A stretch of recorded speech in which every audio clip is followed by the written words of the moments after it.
الخوت في هذا الفيديو هذا غادي نشوفوا اللائحه اللي عيط عليها وهبي في انتظار اللائحه النهائيه.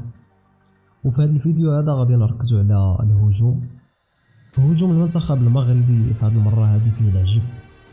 عيطوا غير الواعرين ديال اوروبا، ماكينات الاهداف ومفاجات لاول مره غادي تسمع بهم.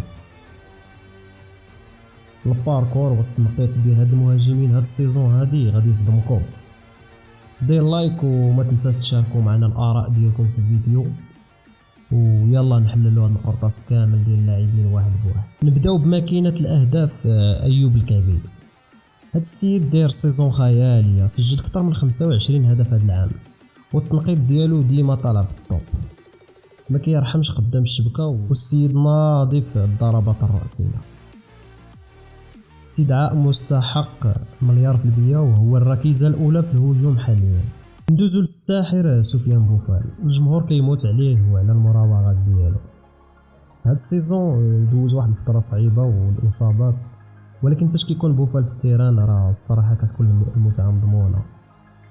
وجودو في هاد اللائحة هذا فيها شوية ديال العاطفة، لكن غالبة عليها الخبرة، وكنتمناو ترجع اللياقة ديالو كاملة. شوفوا معايا المفاجأة السارة للبطولة الوطنية، سفيان بوجديدة مع المغرب الفاسي. هاد السيزون هارب بزاف، مسجل اكثر من 16 هدف وفورما طالعه بزاف، وكيستحق هاد الالتفات هذا من الناخب الوطني لانصاف لاعبين البطوله اللي كيموتوا على التيران.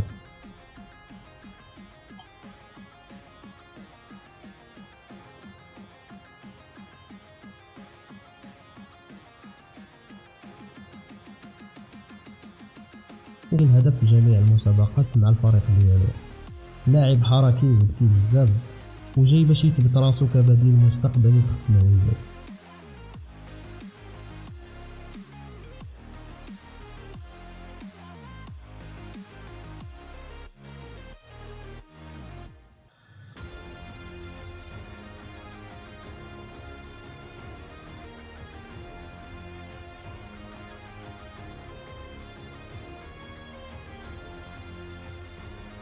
هنايا كما كنشوفوا الموهبه الصاعده تمام عنا.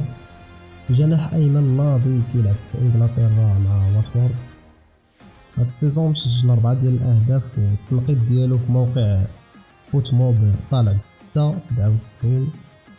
لاعب سريع بزاف، جيري، كيهجم مزيان وكيعطي حلول هجوميه ممتازه للمستقبل.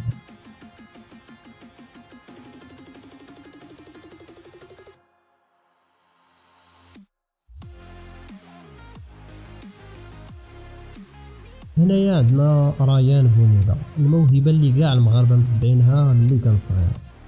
هاد السيزون كيكسب الثقه والدقائق في بلجيكا.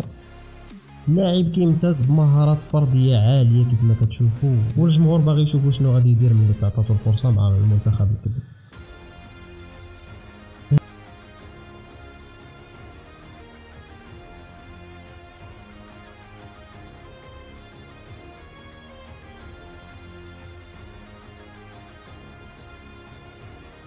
هنايا عندنا ياسر الزبيري، من الاسماء الشابه الجديده اللي دخلت للمعسكر. لاعب خدام في صمت في اوروبا، والسيزون ديالو كسب شويه ديال الخبره والتطور البدني.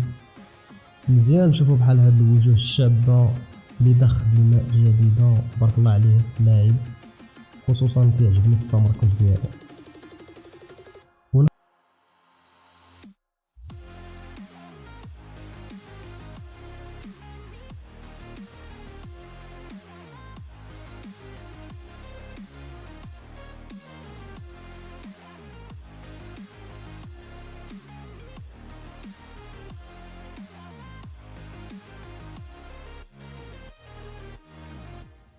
ختموا بالثنائي الشاب توفيق بن الطيب وانيس عميموني، لاعبين ديناميكيين. السيزون ديالهم كانت واعره، وجايين للمعسكر باش يبينوا على الجرينتا ديالهم وياخذوا المشعل في الاجنحه.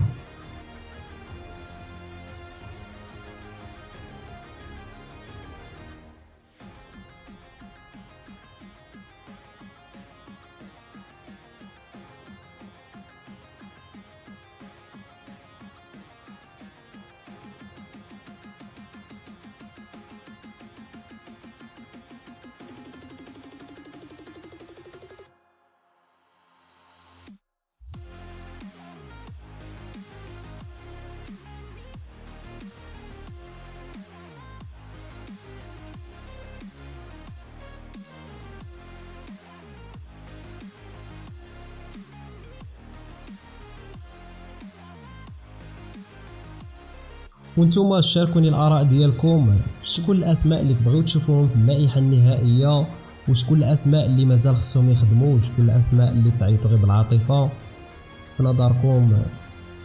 واش هاد الفرقه هذه غادي نقدروا نديو بها كاس العالم، ولا غير نقدموا على الاقل واحد المستوى اللي نفتخر به كمغاربه؟ والصراحه عندنا لعابه واعرين بزاف، لما لا. والسلام عليكم.